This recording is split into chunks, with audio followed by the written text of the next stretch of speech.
I'm Adam Mashesky, welcoming you to the Surely You Can't Be Serious podcast. Join your hosts, Jason and Dee, as they dive deep into two iconic albums from 1985. Are they hair metal? Are they glam metal? Or are they heavy metal? Label them what you will, these are two of my all-time favorites. I can't choose a winner, but perhaps Jason and Dee can settle the score. So kick back, relive the memories, and enjoy the ride. Gosh, Dee, it's been 2 weeks since we've been together in the studio, and we come back here, I look around, we got a rat infestation today.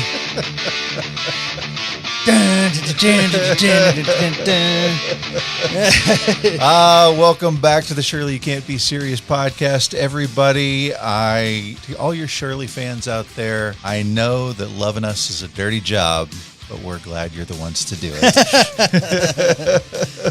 Hey, we're going to go round and round with Ratt today. The hits will just keep on coming all day. Okay, before we start going, we got to give a shout out to our executive producers.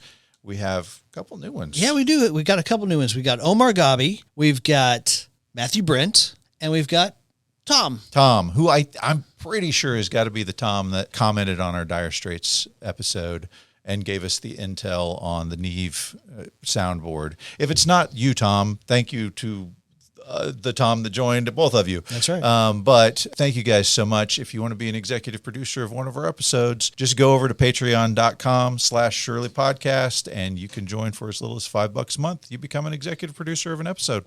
And I will tell you this, Matthew Brent, yeah, he's friends with Dirk Smith. Oh, yeah, Dirk, who came on and did I won't give it away, but did one of those special Patreon episodes with you. That's right. He did. And Matthew, I guess, bought him a Patreon subscription as a gift. It's the gift that keeps on giving, Clark.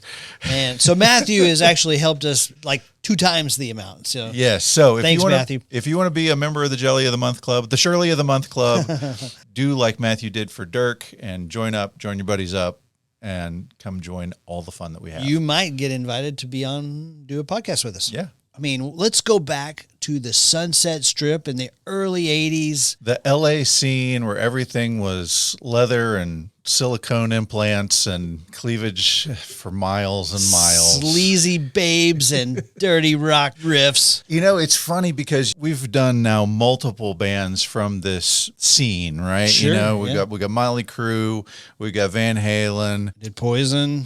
I mean, so many bands that were doing this LA scene, Guns N' Roses. And it seems like the story is kind of the same. Like everybody that was there had one shitty apartment that the whole band lived in, and every time the show was done, everybody would come back to that little hole, that rat-infested hole, and party with the band until the sun broke through on the dawn. Absolutely. The Rat Mansion West. We're going to talk about that today, right? Yeah, absolutely.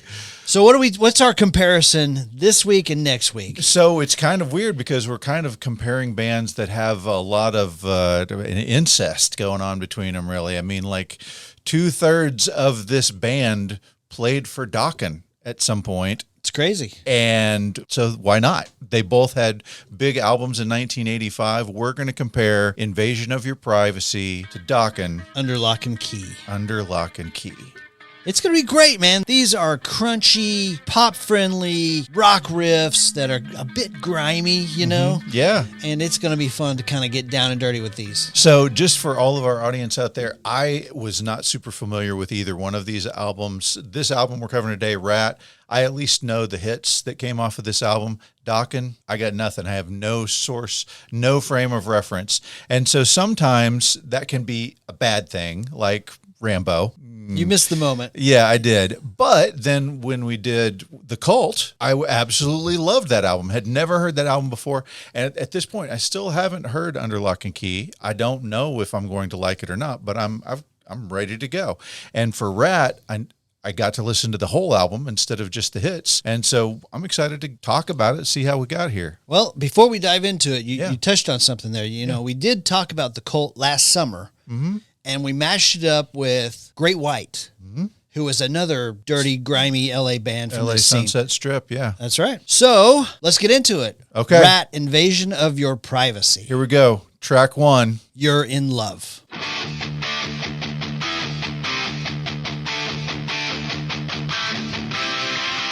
take the midnight subway train. You call another shots. You strip for lightning. You're in love. So right out of the gate, I'm getting some really heavy Eddie Van Halen, ain't talking about love vibes going on from this one. Love the strong, full, punchy guitar. Dun, dun, dun, dun, dun, dun, dun, dun.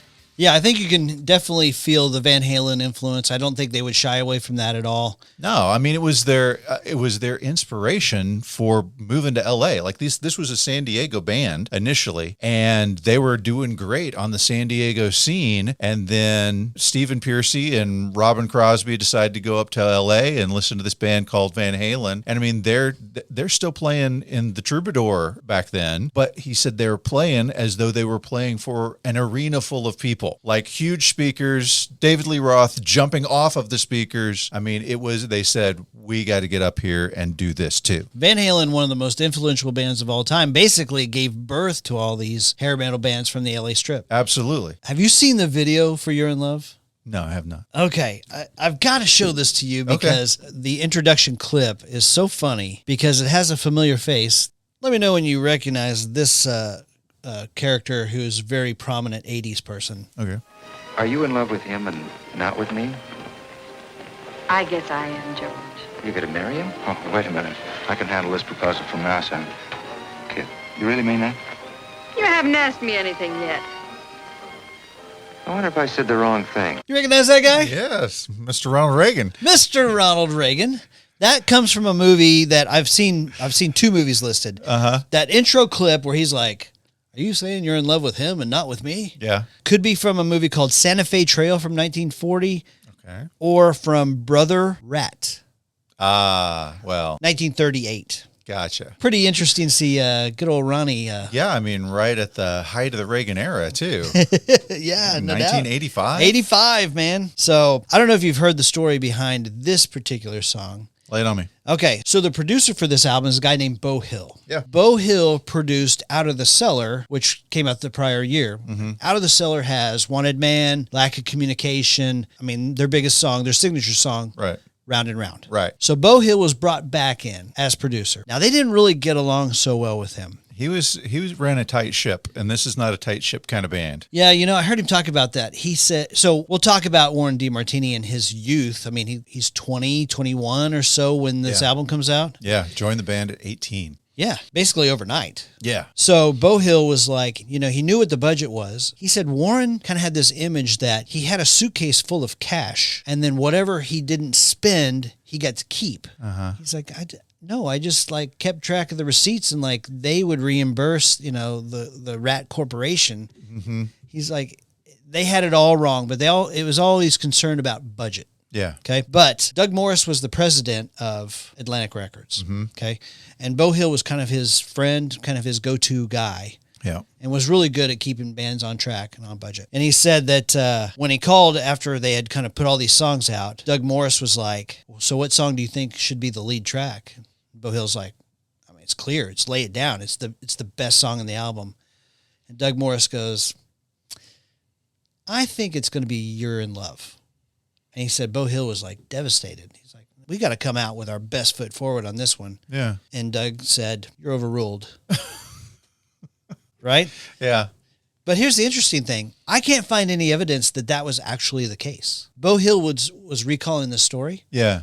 But I think that Lay It Down was the first video released. Okay. Well, so it's interesting, we text each other and call each other as we're preparing for these episodes, and you were telling me about Beau Hill, and you were like, he was with this band called Shanghai, and you give me the story about, they had one album and it didn't sell any, right? He said it sold exactly 0 copies. So I was like, man, I know I've heard of Shanghai, the band, before. Somehow it's come up in the last 6 years of researching music. Shanghai, the band, has come up before. And so just a few minutes after our phone conversation, I sent you a text, and Beau Hill was the keyboardist that came in and took over when they changed the band's name to Shanghai, but he took over for someone named Holly Knight, who we've talked about a million gajillion times because she's written so many incredible hits, lots of pop hits. Oh, absolutely. Milli Vanilli, Blame It on the Rain, among many others. Yeah. But so I was like, I knew I'd heard Shanghai before. So he was keyboardist for them, but he had also already started producing at this point. And obviously a good producer. All of these songs have a similar sound and that I would call the Beau Hill sound. But talking about Warren DeMartini, like when they first got together and started the recording process, he had no idea about how different things were, and he couldn't find the right sound for his guitar. And the sound for the guitar is huge. Like, you can't just only be a great player, which he absolutely is. I mean, unsung guitar god. And how is he not more talked about? I mean, with a name like DeMartini, that's a fantastic name. Yeah, it is. How do you know? But anyway, he comes in and they've got these Marshall half stacks that are huge, ready to go, but it doesn't sound right. And he's like, I just wish it could kind of sound like my practice amp at home. And he's like, well, bring it over. And he's like, you could do that? You could just put the practice amp in the recording studio? He's like, yeah. So they literally take the amp for the practice amp and they hook it to the speakers, the larger cabinet speakers that they're using. And that's how you find his signature sound on all these albums. That's great. Yeah. That's great. I heard Beau Hill tell a story. So Beau was constantly at odds with the guys in Ratt. Right. He said, first of all, every one of them thought they were great songwriters. Mm-hmm. And so they would bring in all these songs, and everybody, of course, wanted their 2 or 3 songs on the album. Well, Beau had to kind of make the list and say, these are our best. These are not going to make it. These are going to make it. And so he said, at all times, at least 2 of the guys, 2 out of the 5 were just over the top pissed at him all the time, 100% of the time. Right. But he also would get in trouble because he said one time they left, they had to take a break to go on tour. Like, they got this opportunity to go to Japan and tour. Mm-hmm. And so he's left working with the track, and he's mixing, and he's like, gosh, I really need Warren to play another D chord. And he's like, he looked over and he's like, well, there's Warren's guitar. And I'm here. Yeah. He's like, and I'm not a great guitar player, but I can play a D chord. You could play a D chord. Right. So he's like, so he went up and was like, oh. And then they were like, you dared play his stuff on the out. And so they were just like always mad at him for something. I did watch this video. Yeah. In the era of hair bands and, showing babes and, showing rock and, I mean, you're struck by lightning is one of the lyrics in this, right? Mm-hmm. You only live to have fun. They're advertising their brand of fun rock here, right? Debauchery. Yeah. Oh my gosh. Debauchery. Yeah. Yes. But in the video, there's a girl holding up a sign that says, "Eat me, I'm cheese." That's what we're dealing with here. Is this the one where like Robbin Crosby pulls off a bra or something that somebody has thrown at him? Probably. Okay. Probably. Right. In this video, so you've got the Ronald Reagan clip at the beginning. Yep. You've got a clip featuring Betty Boop, okay, Buster Keaton, Mickey Rooney, Frank Sinatra, Lucy, like I Love Lucy, Bob Hope, and then you have the kind of infamous clip from E.T., where Elliot is like, and Erica Eleniak are like, he's getting ready to kiss her and he's releasing the frogs and he's learning how to, like, you know what I'm talking about? Yeah, the kissing E.T. scene? is watching the romantic scene on the movie. TV, yes, and it's getting translated to Elliot at the school, yes. That clip is in this video. It's not by lightning, we are in love. It's not what body knows. So either this was an absolute licensing nightmare, or they just used all that stuff without permission. And I'm going with probably option number 2. It's possible. Yeah. And of course, at the very end, you have a clip between Groucho Marx and a smoking hot Marilyn Monroe when she's still a redhead. The little Norma Jean Playboy days. That will not be the last time that Playboy comes up in this episode. Yes. All right, I love this song. What a great song to kick off with. Great opening track. Yeah. I agree. I don't know that it's the first single you released, but it is definitely a fantastic opening track. Next song? Yeah, let's do it. Next song on the album is called Never Use Love.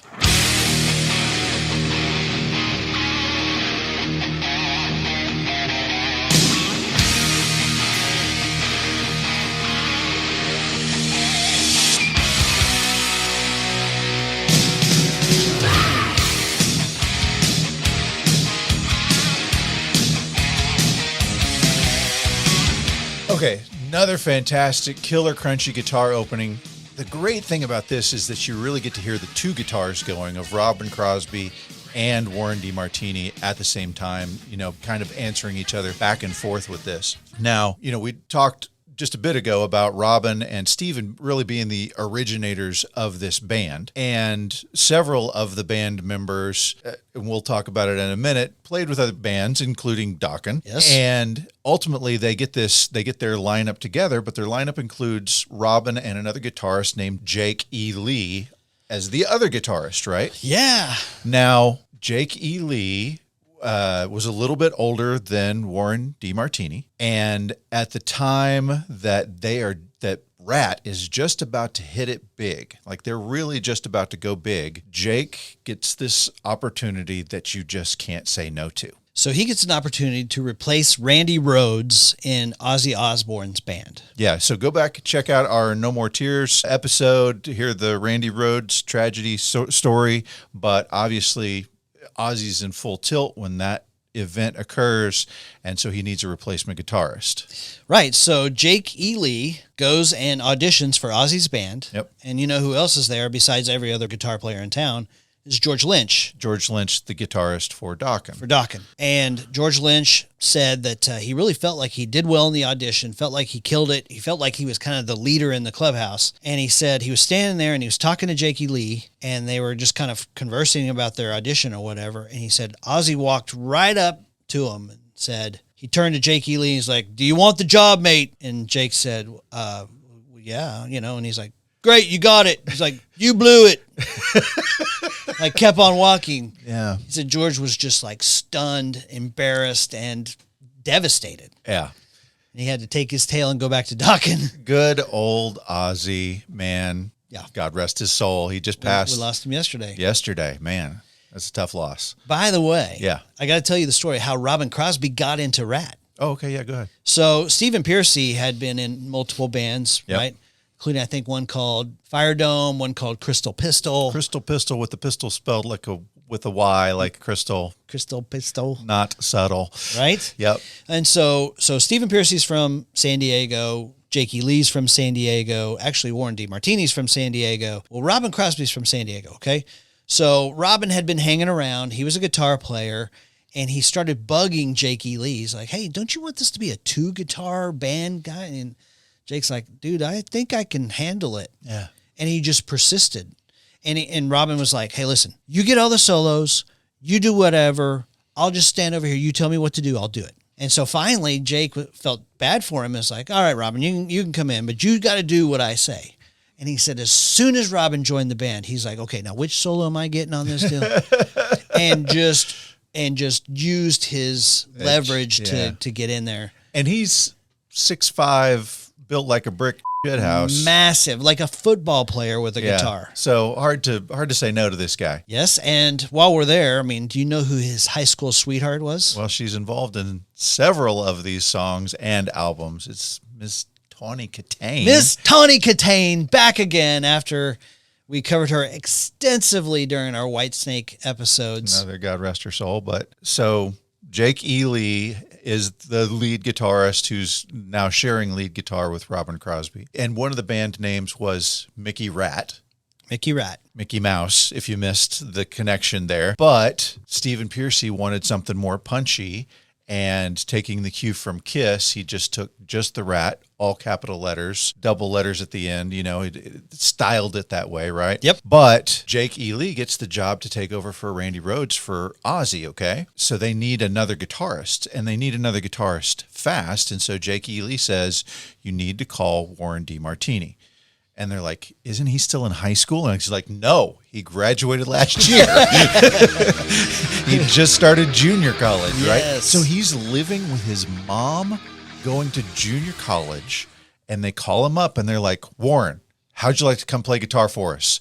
And he's like, "Okay, let me think about it. I bet I can come next semester as soon as I'm done with my classes. I figure out a way to." And they're like, No. Tonight. Like, we have a show in 1 week. We need you here tonight. And he's like, "Guys, I don't even have a place to live." He's like, "You can live with Jake. He has got some time before he leaves. You can live with him. You can learn the songs with him."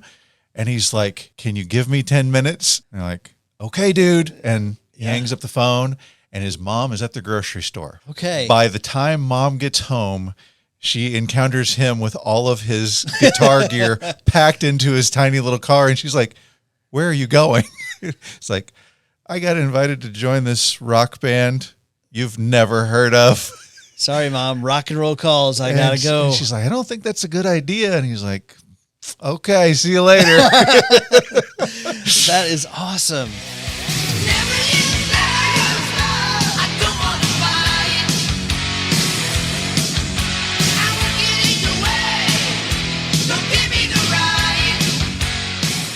So he goes up there and he lives like tiny little apartment, lives with Jake E. Lee. And he said they would just sit there playing guitar together. But like, you know, Jake E. Lee would teach him some stuff. They would trade some riffs.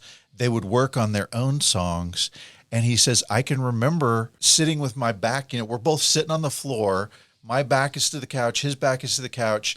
And I'm playing the beginning of what would become Round and Round, and he's playing the beginning of what would become Bark at the Moon.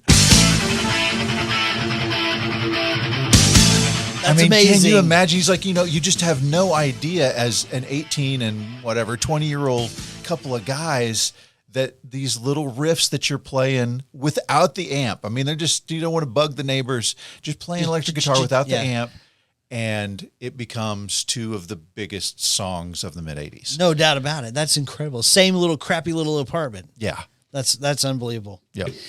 By the way, do you know anything about Mickey Ratt? No. Here's what I know about it. Okay. I don't know a lot about it, but apparently it was a comic strip Oh, okay. that looked like Mickey Mouse's, estranged, It's like a Crumb style. down on his luck brother. Yeah. Right. Yeah. Who would do drugs and nail Prostitutes. other girls, Yes. and it was just kind of this irreverent take on Mickey Mouse. Gotcha. And then Stephen Pearcy just thought it was hilarious. By the way, the author of Mickey Ratt, a guy named Robert Armstrong, Oh, yeah. coined a term that we use all the time in everyday vernacular. Yeah. You know what you call a fat person who lays around and doesn't do anything but watch TV? Couch potato. A couch potato. He coined that term, Robert Armstrong. Fantastic. And he was affiliated with Robert Crumb. Like they did stuff together. Robert Crumb had all of those kind of X-rated cartoons back in the 70s and stuff. And so it makes total sense that. There you go. There you go. There you go. All right. So, I don't know if you know this or not. Warren DeMartini was one of the guys who was actually in Dokken for a moment.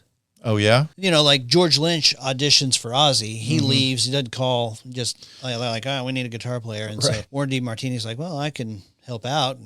And so he stepped into Dokken for a brief time. A couple of days. Yeah. Yeah. Okay. These bands are super interlinked. Yeah. All right, we ready to hit the next one on the tape? It's the song you've all been waiting for. My gosh. Track number 3, Lay It Down.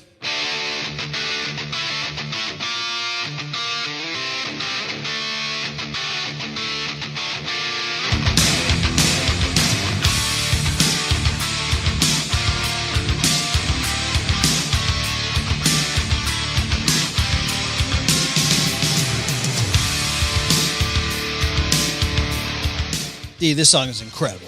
It's fantastic. This is a truly special song. I think it's Ratt's best song. Oh, wow. Number 1. Over Round and Round and Way Cool Jr., I'm taking this one. Nice. My number 1 draft pick. I wouldn't argue with you. I mean, I think it's a fantastic song. It was on my best of 85, our top 5 of 85 that we did a few months ago. Well, yes, I learned a little something. Go back and check that episode out. But the kid from Jurassic Park is a younger kid. I guess he's nearly 10 years younger. So he'd been like 5, 6, maybe, you know? Looks creepy. Looks like creepier than Wednesday Addams creepy. He got those big bug eyes. Yeah, it's like dark circles around his eyes. And he's actually wearing an actual tuxedo for his birthday party. And there's a creepy clown. And then he's making a birthday wish, and it ends up he is seeing into the future where he's, I guess, Stephen Pearcy, and the cute little 5-year-old girl next to him is now the Playboy Playmate that is on the cover of the album. Miss Marianne Gravatte. So you sent me a video where she's talking with David Letterman, and I wouldn't describe her as particularly verbal, but she doesn't need to be. She does not have to be. She could just shut up and walk down the street and stop traffic, literally. Oh my gosh, yes. She told a story on Letterman that this guy was driving next to her trying to kind of wave her down. And she was like, what's this guy doing bugging me? And he rear-ended the car in front of him because he wasn't looking. Yes. He was staring at her. Mm-hmm. And then the guy behind him was looking at her too. And then he smashed into the guy who smashed into the car. Caused a pileup because she is that good looking. Yeah. So I went to her Wikipedia page. She has been in no less than 20 editions of Playboy. 20. And that does not include Playboy International, which the list is as long as my arm. And yes, she is stunning. Stunning. Showstopper. I love that he's like, what do you get for doing this? And she's like, well, I got a Porsche 928 and I got $100,000. And I'm like, would I have gotten naked in 1985 for a Porsche and $100,000? Sign me up. Yeah, I would have. Heck yeah. Let's go, Hev. October of, was it 83? Was that the year? She was Playmate of the Year for 83 and was Miss October 82, I think. Right. And David Letterman asked her, isn't the Santa uncomfortable in this position? Dave's got the centerfold open. He's looking at it with her. She's just like, yeah, what's up?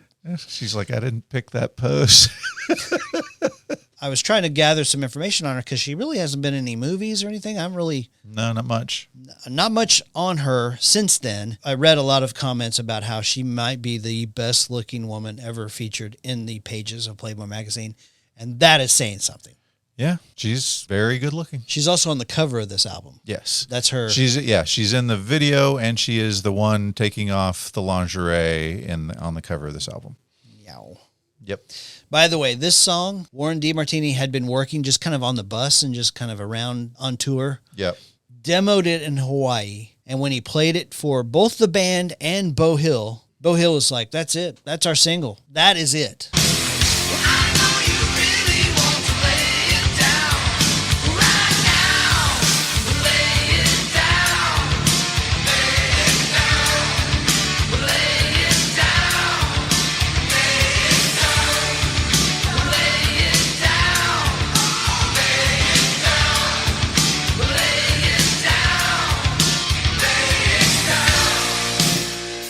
And he said that when they were in the studio, Warren was a perfectionist with the guitar. Yeah. And he said he played the solo for the first time. So not only do you have this killer riff, incredible hit song, he played the solo, which is amazing. Beau Hill's like, that's it, dude. One take, that's it. And Warren DeMartini's like, no, I can do it better. And he did it like 5 or 6 more times. First one he just nailed right out of the gate. Yeah. I love this song. I think it's one of the best songs of 1985. By the way, I'm going to give a shout out to my coworker, Mr. Mike Harmon. Okay. When he was in high school, he told me that there's a part where Stephen Pearcy kind of whispers. In the video, he's actually whispering in her ear. He says, I know you only want romance. He says, I'll give you all that I can. But apparently at my friend's high school, misheard lyrics of all that I can. Great song. Love it. Yeah, fantastic. So this one hit number 40, right? This was their second and last top 40 hit. Right. Hit number 40. I'm surprised that Way Cool Jr. didn't hit the top 40. Me too. But I think it was time-wise maybe too late to the show. Hate to leave this one too early, but next song on the album is called Give It All.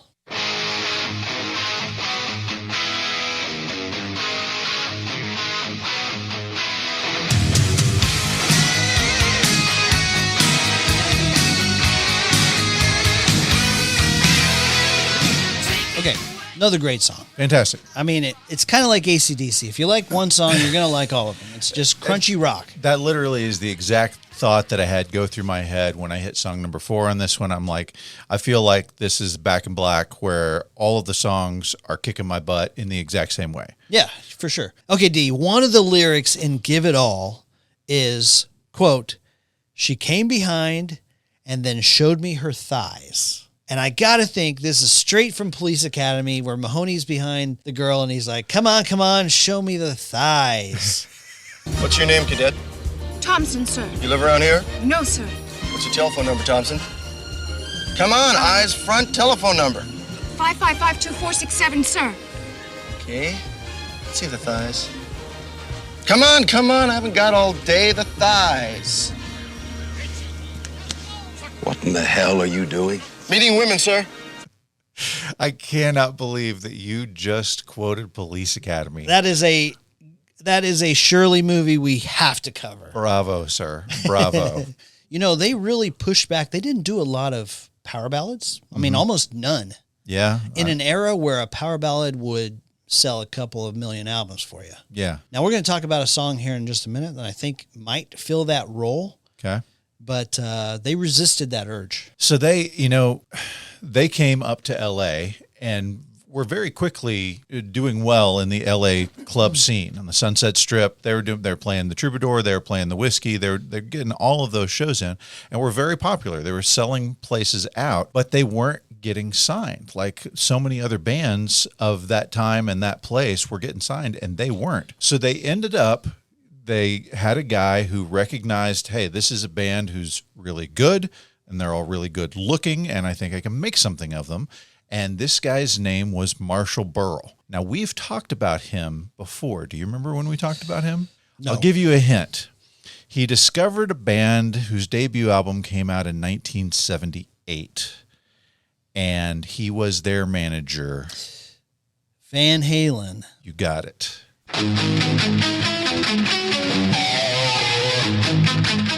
That's right. He brought Warner Brothers to Van Halen. That is correct. Now, correct me if I'm wrong, but he also may have had a hand in discovering the Beach Boys. Oh, I don't know about that. You don't know that story? No. Here you go. You ready for this? Yeah, go for it. Marshall Burrell began his career at the William Morris Agency, and in 1962 signed the Beach Boys to a long-term agency contract representing them from the start of their career through 1965. Brian Wilson was 20 years old when I met him, along with his brothers and father, Murray Wilson. Wow. Talk about a guy who should have a Wikipedia page. Right? I mean, that's nuts. Signs the agency agreement for the Beach Boys, discovers Van Halen, then discovers Ratt. He also had a hand in CCR, I believe, Creedence Clearwater Revival. Fantastic. So he produces some of their stuff on his independent label called Time Coast Music. Now, they had a single on that called You Think You're Tough. Yes. Have you seen the album cover for that? I have. It's got a pair of women's legs with rats climbing up and down them. Yep. Do you know whose legs those are? That would be Miss Tawny Katane. You got it. Did we mention already that she was the girlfriend of Robbin Crosby? Like high school sweethearts. High school sweethearts. And I remember seeing interviews with her well past the Whitesnake days where she was like, he was my one true love. Like, she absolutely adored him. She was tearing up while talking about him. Okay, but You Think You're Tough wasn't actually their first single to get on a record. Do you know about this? I want to say their first one maybe have been called Dr. Rock. Tell the World. Ooh, okay. Tell the World, same 1982, same year that Warren DeMartini joins the band. They get on the compilation album called Metal Massacre, which we've talked about before. Wow, okay. And it's the first one, Medical Massacre 1. There's been a bunch of them since then. They were all unsigned bands, right? That's the whole album is unsigned bands. So Ratt is on there with the song Tell the World. And last song on the album is by a band you might have heard of called Metallica, who was so unknown at that point that they misspelled their name the first time they pressed Metal Massacre Part 1. I got to tell you my Lita Ford story. Okay, yeah, tell me. So obviously at this time, Motley Crue has blown up. Okay. I mean, not blown up, but getting big. People are looking for the next Motley Crue. Well, Ratt's kind of in that succession, right? Yep. They're looking for the next Motley Crue. Here's Ratt, but yet they remain unsigned. Stephen Pearcy's like, I don't really understand it. We're good. We can play, and we've got great songs. They just remained unsigned. Right. Okay. And now they've got Marshall Burrell, who's managing them. He had a office at the Whiskey. They had become the house band for the Whiskey. And so now they're working in tandem. Well, he sets up this concert where it's going to be Ratt and Lita Ford. Okay. And at the time, Lita Ford, she had been the guitarist for the Runaways. Right. Okay. So she was actually a name. Cherry Bomb. Go ahead. Yeah. Right. So this was July 27th, 1983. Okay. Well, Lita was upset that she was going to be the first band, like the opener for Ratt. Oh, okay, yeah. She felt like, I'm a bigger name. They should open for me. And so she kind of staged a protest by not showing up on time. And so they're like waiting and waiting because she's their opener. Yeah. And they're like, well, it's 45 minutes late. When's she going to show up? And they finally get to the point where they're like, well, screw her. We're going on. So they take the stage. Well, at the time, there were people there from Atlantic ready to sign. This was the make or break show for them at the Beverly Wilshire. That's right. This is, yeah. So they'd been unsigned for so long that they've just felt like this is our last hurrah. If we don't get signed on this one, we're not going anywhere. So they blow the doors off. Lita shows up in the middle of their show, and they're like, tough. We're on stage. Good luck, you know? Right. See if anybody sticks around after, I guess. That's right. Yeah. And the president of Atlantic, Doug Morris, comes up to him afterwards and says, how'd you like to be with Atlantic? He was sitting with Marshall Burrell at the table, and it wasn't until, they'd gone through several songs, but when they started playing Round and Round, he was like, sign them. Done. All right, next song on the album. This song is called Closer to My Heart.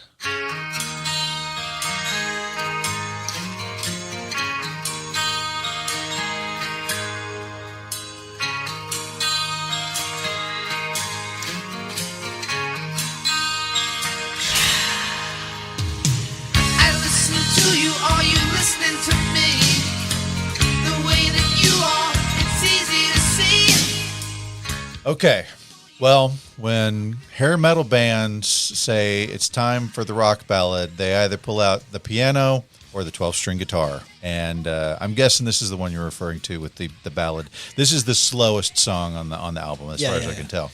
And you got Robbin Crosby playing a beautiful 12-string guitar for the intro and kind of mix in with this song. Yeah, I love this song. I think this one could have been a major hit if they had just released it. Yeah. With a video, you think about the Road video where guys looking out the window and do they're black and white, yeah. You have them boozing it up and being sad, and then girls, somebody and then carrying happy. them off stage. Exactly. Yeah. Exactly. When you cross the line, you're one step closer to my heart. Closer to my heart. One step closer to my heart. Them hanging the lingerie in the bus, that type of thing. Oh, yeah. The Marshall Burrell, I heard him talking about, he was like, they started collecting things from every town that they went to. Mm-hmm. And by things, he meant lingerie and sex toys, which they hung off of the roof of the tour bus. At some point, Bobby Blotzer gets on the bus, and he's like, oh, it smells like a bar in here. And Marshall Burrell was like, oh, the stink was funky. Yeah, I heard Stephen Piercy say that it got crabbed out. They had to fumigate the bus. Don't sit there. Don't use the bathroom on the bus. Oh my gosh. The life of a rock star. Yeah. So after Atlantic offers them the deal, they immediately get into the studio and start recording Out of the Cellar. Fantastic album. There it is. There it is. And who is that? Tawny Kitaen. Yeah, can't see it from here. Anyway, yes, Tawny Kitaen, Robin's girlfriend. She's on the album cover, and she's in the first video called Back for More. It's like her and a little girlfriend in a little sock hop, and then she goes to the jukebox and puts the record on, which doesn't fit right, and finally plops down, and Back for More starts playing. Now, you've got some great cameos in this one. Obviously, you got Tawny Kitaen. Yes. Right? You got Marshall Burrell, because a few minutes later, it seems like it's the same two girls, but they're dressed differently. But they seem to be schmoozing it up with some old businessman. Marshall Burrell is the old businessman. Okay. And then a little bit later on, just kind of a foreshadowing of what will come with Round and Round. At the end of the video, there's a guy on a motorcycle who like races into the club that they're playing at and wrecks the motorcycle. And when he takes the helmet off, it's Milton Berle, who is Marshall Burrell's uncle, famed actor, comedian, did Uncle Milty, where he would dress in drag and stuff like that.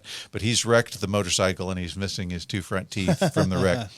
But there's one more cameo in it. they're all piled in a car. The girls, like a couple of the members of the band come and steal the girls out of the sock hopper or whatever. And they're riding around in this convertible car. Well, they get arrested for not paying the bill at the diner. And when they get pulled over, there are two cops. And when they take their helmet off, they get this long hair. You know who the two cops are? No. Nikki Sixx and Tommy Lee. Really? Yes. So there's always this talk of like a feud between these two bands, but I think these guys were buddies. Like they would hang out and do blow and girls together, absolutely. and yeah, so they're featured in their first video. Well, I mean, you talk about that in 1982. This is after Motley Crue has made their first album. 1982, this is pre-Shot at the Devil. Robbin, Steven, Nikki, and Tommy almost formed their own band. Oh, wow. And if that happens, it goes a different direction. It's the what ifs here are incredible. Yeah. Well, and then another what if is that Robbin breaks up with Tawny Kitaen in 1984. We don't have the Jaguar dance. We don't have the seductive looks driving down the highway. Maybe that impacts Whitesnake's career. Go check out our Whitesnake episode. Fantastic. Which we compared to Motley Crue. That's right. Girls. Yeah. That was a lot of fun. All right. I do have one story for you on Stephen Pearcy. Yeah, go for it. So Stephen Pearcy, growing up, rambunctious, kind of troublemaker, but all he was interested in is like racing. He wanted to be a top fuel racer. Do you know what those are? Okay, so you know in Parenthood, the Keanu Reeves, where he's like the drag car that's got the super long. That's what Robbin Pearcy wanted to do. He wanted to be one of those drag racer with they accelerate faster than any other cars in the world. Okay, so he wanted to race cars. Yeah. And had zero interest in music. Okay? Yeah. Well, he's riding his bike one day and gets hit by a car. And the car breaks his leg. He's in the hospital. He's laying in the hospital with broken leg. And a friend brings in an acoustic guitar. And he's like, well, I'm just laying here. I might as well learn to play guitar, I guess. Yeah. And that is where it takes off. 1974, he's laying there in a hospital bed, starts strumming on that guitar. The first show, somebody said, break a leg, and he said, I already did. I just made that up. Hit stop on your tape player, kick it out, flip it over for side 2, and we begin side 2 with the song called Between the Eyes.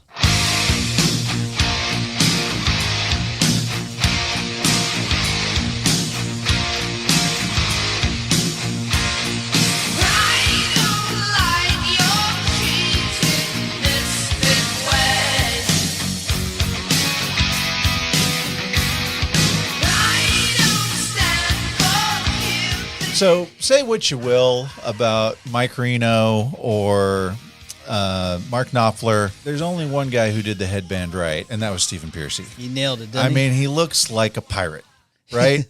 I mean, He does. He's got it. He's got this long, flowy thing. He's got his long hair flowing over the other side, and he's wearing the frilly shirts. I mean, he looks like he could be playing the lead in Billy Budd. I mean, it's just he's killing it. You know, that was an intentional choice by them. They talked about how they would go to concerts, they see a bunch of guys, but they're like, hey, we want the girls, you know? Yeah. And so they became what they called fashion rock. Fashion rock. And they even, like, on their early flyers, it says Ratt, fashion rock. What does that mean? That means we're wearing tight black leather pants. That's what that means. And a cool headband. Right. So, you know, just to kind of backtrack a little bit, when we talk about the Out of the Cellar album, one of the songs from that album is a song called Lack of Communication. Now, that song was written at the last minute when Beau Hill's like, hey, we need another one. You know, we need another one. Right. And so Juan Crucier, who's the bass player, who had been in Dokken at one point, he comes up with a song called Lack of Communication. Okay. And I thought this was kind of telling of how the band was run. So he knocks out this song. Well, it's a hit. Like, it goes on to become a hit. But when he gets in the studio, Steven is like totally reworking the lyrics. And Juan's like, dude, that's not how I wrote it. And it doesn't even make sense what you're saying. And Steven says, look, dude, I'm the singer. I've got to be able to sell these lyrics. So sit over there and shut up. And Juan's like, well, at least make it make sense. You know, let's work on it. He said Steven went up to him and took the lyrics and tore them in his face. Juan said, it was that moment that I knew I was going to have trouble with this guy. Yeah. So it's interesting. You talk about that, you know, we need one more song. So after they did their Japan tour, Warren DeMartini gets home and he gets a call. Like, I mean, he's just walked in the door, like off the plane in the door, and he gets a call from Dweezil Zappa. And he's like, hey, dude, love your stuff. Would you like to come over and play? And he's a huge Frank Zappa fan. Warren DeMartini is. And so he's like, yeah, sure. Like, what, when, what day you want to do it? And he's like, can you just come over right now? And he's like, now? Okay. Yeah, now. Yeah. I mean, I've just been on a plane for 17 hours after a whirlwind tour, but sure. Right. And he was absolutely exhausted, but Frank was there. And Frank would later go on to say that his favorite contemporary guitarist is Warren DeMartini's. Whoa. So, I mean, Frank Zappa's saying he's the best. That's pretty freaking incredible. Yeah. But while they're there, they're playing guitar together, which you would expect, right? Dweezil and Warren. And then Frank comes in and he shows Warren this kind of neat, it's basically like a warm-up scale, like a warm-up finger pattern to do. And so Warren, adopts it, begins to play it. And then he's like, I feel like I'd use this in a song. And so on their fourth album, they switch producers because they didn't like Beau Hill, right? Right. So they went with Mike Stone, who had worked with Queen. So, it was a pretty good shot, right? Yeah. Well, apparently, like when the guy from Atlantic listened to the record, he called Beau Hill and he's like, hey, I just got the dad on this. And he's like, oh, how'd it sound? It sounds like they're a hotel band. It's awful. Right. And so they go back to Beau Hill. Now, Mike Stone had heard this song that Warren DeMartini had put this scale that he had learned from Frank Zappa in. And he was like, put that away. We don't really need that. It's not going to be that good. And so they go to Beau Hill. They remix the album. They get everything together. And again, it's that we need one more song. And so he's like, well, I got this song that Mike said I should put in the box, but if we don't have one, we don't have one. And he's like, yeah, play it for me. And he plays him the song and he's like, what's that called? And he's like, I was thinking something like Way Cool Jr.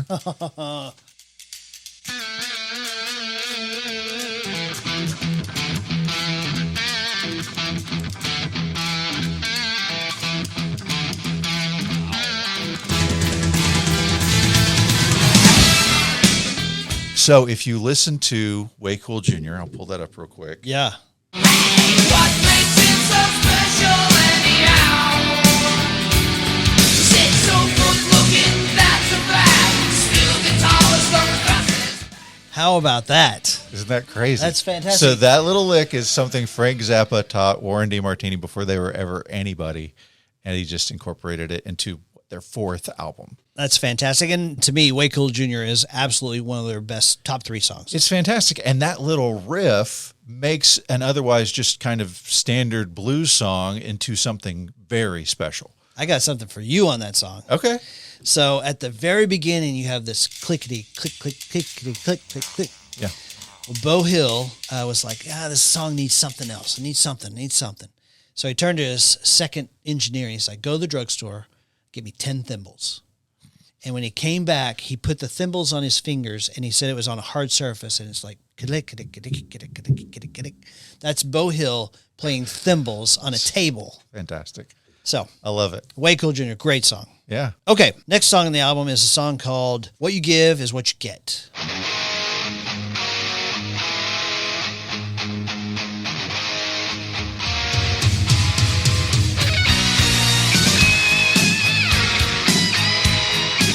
Okay, this is one of the strongest songs on the album. I think this is like next tier under You're in Love and Lay It Down.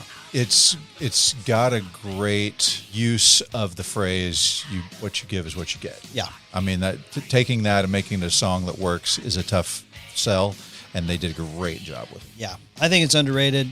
I don't hear it a lot, but it's a good song. I think at this point we need to talk about Robbin Crosby. Okay. Robbin Crosby. So when he was a kid, his dad was a chemistry teacher until he was about 8 years old. And then his dad gets asked to be a photographer to illustrate the book called The Call to California. And it was like California Commission was commissioning this book. Yeah. And it was commemorating the California bicentennial. And so his dad, Harry W. Crosby, got a pack mule and followed the route of the Portola expedition of 1769 to make photographs to illustrate this book. And it was, he went 600 600 miles. On a pack mule.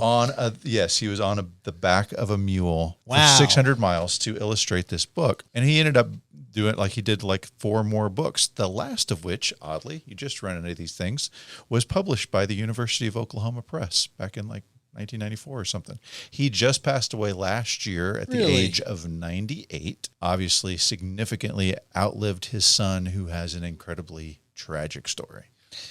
So Robbin Crosby, as we've said, 6'5". I mean, built like a linebacker or like a power hitting third baseman. Grew up playing baseball. Yep. Was a big baseball player. Fell in love with the guitar, and of course, grabbed Tonic and Tane and shot for the moon. Right. Mm-hmm. Yeah. And over the time, you know, they called him King. He was their leader. Yeah. And Bo Hill said he was the glue to the band. He was the one. When Bo Hill was finishing up the mixing, you guys can leave the studio as long as I can call whoever and they could be ready to come in and help me with the mixing. He said he always called Robbin because Robbin's the most level-headed, most easygoing, the most reasonable person to work with. Well, later on at like the Reach for the Sky tour, Juan Crucier starts noticing, he's like, man, who keeps throwing up in our dressing room bathroom? Like, what the heck is going on here? Yeah. Well, nobody knew because he hit it so well. But Robbin Crosby had a very serious heroin addiction. Yeah.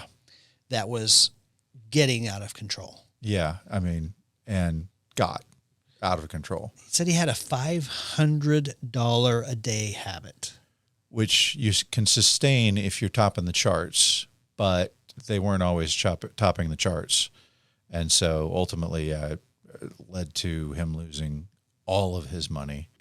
Yeah, I heard him talking about this, and he said, telling me to stop heroin was like telling me to stop breathing. Yeah. Like it's that easy to do. When he got kicked out of the band, he went to rehab. When he came back, he tried to join the band, and they're like, okay, well, let's see what you got. And he couldn't play. Yeah, and what led to him getting kicked out the first time, they were struggling to regain their footing that they had lost. Did a show in Japan, and I mean, it's this simple. He grabbed the wrong guitar. Like guitarists, you know, you're like, how much difference can it make? Well, the difference is you will tune it differently. Like sometimes you have a song, you're just going to tune the guitar a half step or a full step down.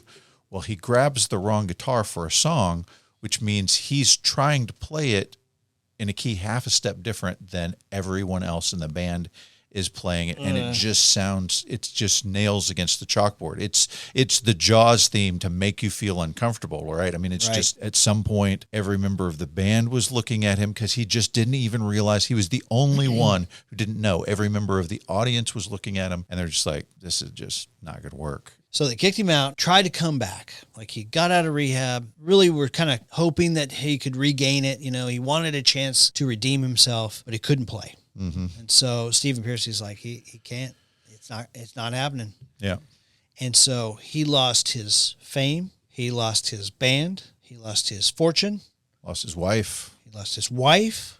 By the way, he did okay after Tawny Katane. He did. He married, what was her name? Lori Carr. 1987, who was the year before Playmate of the Month in December 1986. Yeah, and if you're wondering if I've ever seen her before, if you have the Slaughter album, Stick It To You, she is the one on the cover there. I was hoping to blow your mind with that little tidbit, and you already knew it. Good job. When it comes to Playmates, I know my stuff.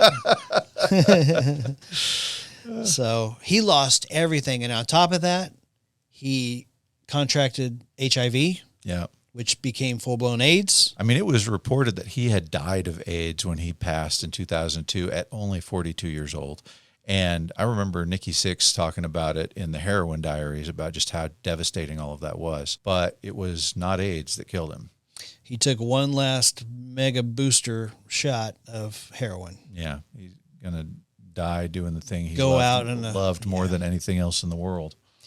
By the way, you know, in Heroin Diaries, Nikki Sixx gave him a shot and said, look, you come with me, you live with me, you live clean, and you can stay here. And he couldn't. Couldn't do it. And he had to kick him out. We're talking about he had to borrow $20 from these guys, you know, like he would beg Juan Crucier, just give me $20.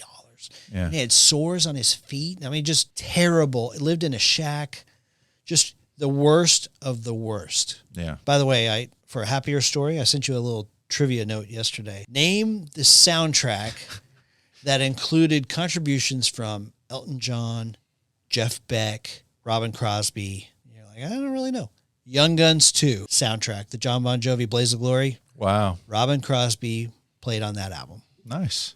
Well, Ratt had Bon Jovi open for them in this tour, didn't they? The Invasion of Privacy tour, right? Yes. Bon so this Jovi was one opened. year before Slippery When Wet came out. This is the 7,800 degrees Fahrenheit Bon Jovi. Yeah, that's crazy. Okay, next song on the album? Yep. Song called Got Me on the Line. Hello?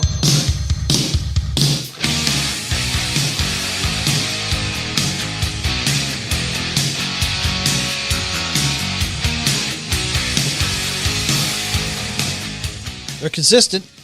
Yep. It's a pump and rocker. You like the first one, you're going to like this one. That's right. I don't think this one is particularly special, but it's Ratt. Right. It's got the same sound. If you love the sound, you're going to love it. To me, it is. If there's a filler song on this one, it's probably this song. I agree with that. Yeah. You know, I wanted to talk to you just for a moment. We haven't really got to their signature song as much. Uh-huh. The song Round and Round blew up in 1984.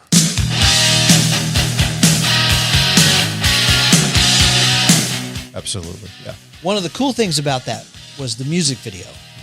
That you have this rock band, and basically they're invading a dinner party, and they're coming through the ceiling and through the walls, and you have all these, uppity people who are trying to have a dinner party. Well, it stars Milton Berle. Milton Berle is Uncle Milty and is doing the drag thing. He plays the husband, he plays the wife, and the guys had a great time with him during this filming of this video. Yeah. And they said they would ask him tons of questions about the old days. And Stephen Pearcy said, the only thing I wanted to know is, Milton, did you nail Marilyn Monroe? And he said, of course. Of course I did. Round and round, we'll love find a way, just give it time. Round and round, what comes? Which they thought was hilarious. So, but the interesting thing, so that became heavy rotation in MTV. Sold a ton of albums for them. Funny video, but great song as well. You still hear it on the radio today. Yeah. When they went in the studio to record Out of the Cellar, everybody was dead broke, like zero income on their tax returns. Right. When they returned from the Out of the Cellar tour, $1.2 million is what each of them were worth. Each. Pretty impressive. They went from having absolutely nothing to being filthy rich. I'll tell you what I love about that song. I mean, I love the whole song. It's fantastic. Sure. It's got staying power. It's Ear Candy, all of that stuff. But the solo that they have in that song, it's both of them playing at the same time. Like it's like the end of Hotel California, where Don Felder and Joe Walsh are like back and forth, but then also at the very end playing riffs that are on top of each other, and it's beautiful. Absolutely fantastic. Yeah. Love it. Okay, next song on the album, song called You Should Know By Now.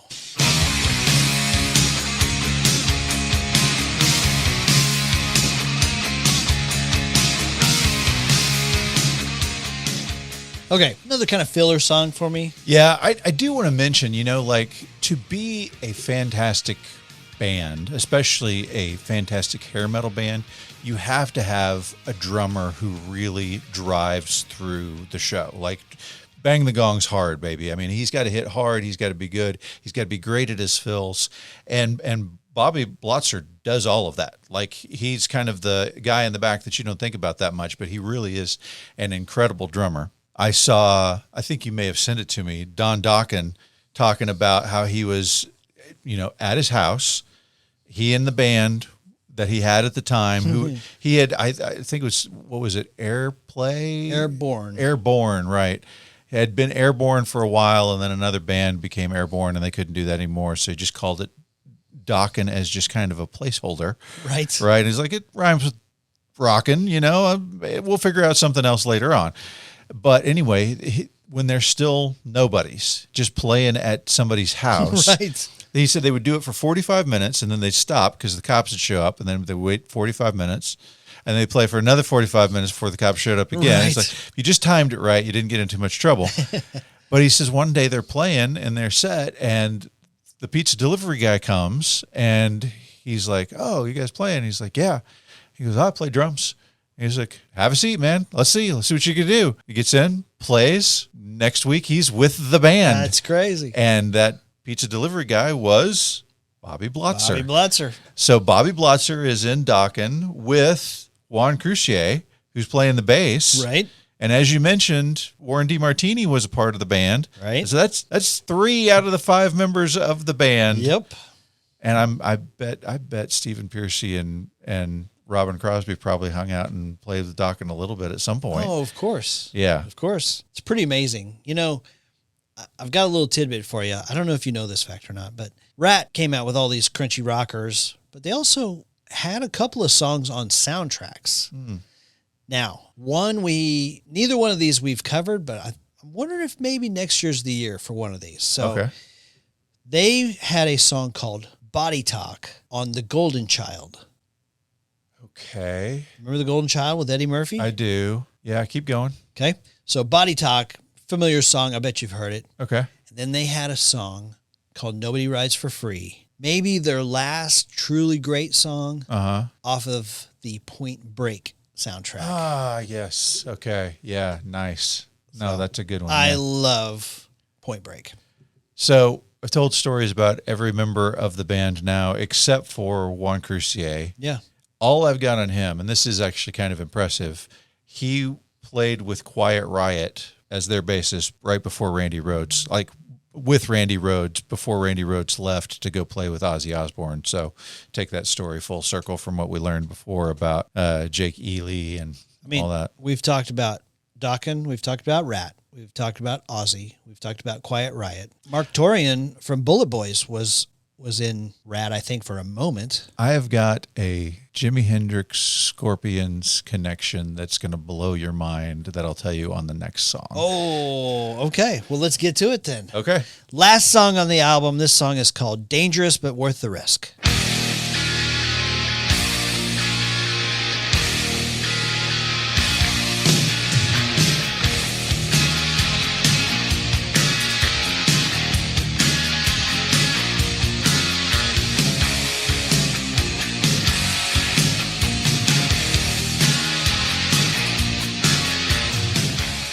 Okay, guess which song opened every concert on the Invasion of Your Privacy tour? Is it Dangerous But Worth the Risk? Dangerous But Worth the Risk.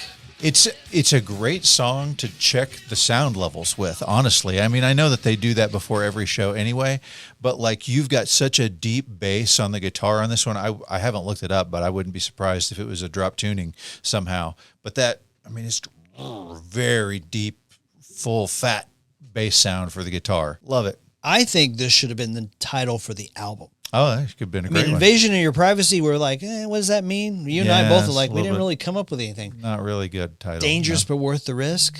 That's a great one. I think so. Tell me the story. I'm dying to hear it. Okay. So Scorpions' first album, Lonesome Crow. Okay, came out in 1972. Right. All right. Yeah. So the story goes on like the first pressing of the album, the first when they released so many of them, in the liner notes, in kind of the small print, they had a phone number on there.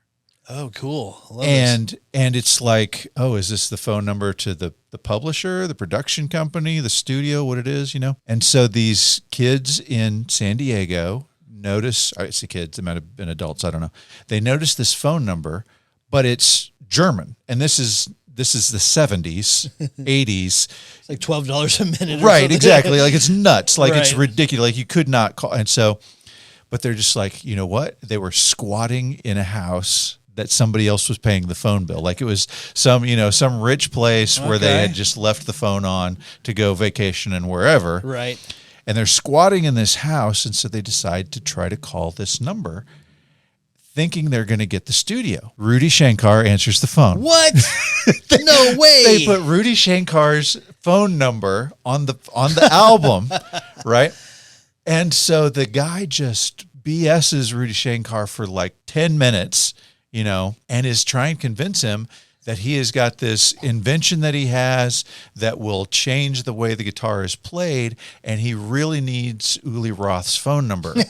And after 10 minutes, Rudy Shankar's like, all right, yeah, here's the phone number, and gives him Uli Roth's phone number. Okay, yeah. So fast forward a few years, Warren DeMartini is in high school with his buddies, and they've got this story, and he's like, whatever, this is not real. And they're like, here's Uli Roth's phone number. Yeah. And so he tries it, and it never goes through. Okay. And he's like, what am I thinking? I'm in LA. He's in Germany. There's a total time difference here. So he like does the math, and he's like, okay, so he's in a band. He's going to wake up around noon. Right. I will try to call him as soon as he wakes up, which will be 3 a.m. here. And so every time his buddies got together, he would try to make this phone call, and every time it just didn't get through. And then finally, one night, he makes the phone call, and a woman answers the phone. The woman who answers the phone is Monica Danneman. Okay. Does that name anything to you? Nope. Okay. Monica Danneman was the one with Jimi Hendrix whenever he died. Oh, wow. What? She later got involved in a relationship with Uli Roth. Now, she was the subject of a lot of allegations that she was somehow connected to Jimi Hendrix dying, which she fought about a lot. And like at some point, like she had been prohibited from calling somebody a liar for talking about her being a part of his death. And she did it again, even though she wasn't supposed to. And like they filed a lawsuit against her, and like a couple of days later, they found her dead in a car with like carbon monoxide. Ruled as suicide. Uli Roth to this day says he thinks that there was foul play involved. But anyway, Warren DeMartini convinces Monica Danneman that he needs to talk to Uli Roth. And so lo and behold, Uli is like, hello. And he's like, hi. And all his buddies are like, say something. Right, Say something. right, He's right. like, so what kind of picks do you use? Oh, you know, just my gosh. like, and he stammers around for a while, but eventually he actually like kind of gets out of it, and he starts talking to him about amps and tubes and what kind of stuff, and like comparing equipment, even though he's just this high school kid who's just really learning to play the guitar, you know, he talks to Uli Roth. So fast forward 10, 15 years later. Yeah. Uli is playing at the House of Blues. Warren DeMartini is in town, and he's like, I'll give him a call. Yeah. And then he shows up and he's like, Uli, Warren DeMartini, I'm sure there's no way that you remember this. You remember getting a call from a high school kid in the United States back in the 70s? Yeah. And Uli Roth's like, who are you? He's like, Warren what? DeMartini. Oh, yes, I remember you. And so even though, I mean, I guess it's a pretty random experience to get. Right. I mean, imagine getting a call from somebody in Indonesia at noon and they want to talk about the podcast. Right. Like you'd remember that 15 years I definitely would. on, right? And so, yeah. So Call us, you know. Yeah. Uli Roth got a call from a young high school Warren DeMartini. That's a great story. From a phone number on their first album. You know, Warren blew an opportunity to ask him if the song was written by the CIA or not. I am dying to talk about that album at some point. Yeah, that was 20-something years later, but yeah. That's crazy. By the way, I remember when I was in high school, the Van Halen For Unlawful Carnal Knowledge album came out. Mm-hmm. And in the pictures in the insert of the CD, there was a telephone number there as well. And I know people were wearing it out. They had to change the number. So, all right. So if you're an aspiring person in a band, don't put your telephone number anywhere that it can be found. It's hilarious. Okay. So that does it for Ratt. Next week we have Dokken. Dokken under lock and key next week.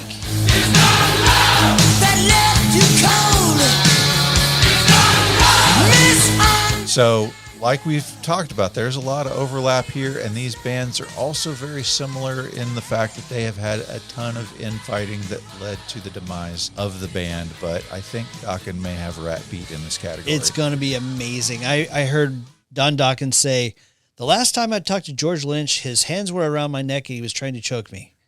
So be sure to tune in for that episode next week. Thank you guys so much for checking us out. If you want to contribute financially, go check us out on patreon.com/Shirley Podcast. You can join and get all of our one-hit wonder episodes that are just for our Patreon members for as little as $5 a month. Appreciate you guys. Thank you for tuning in, and we will see you next week. Bye, guys.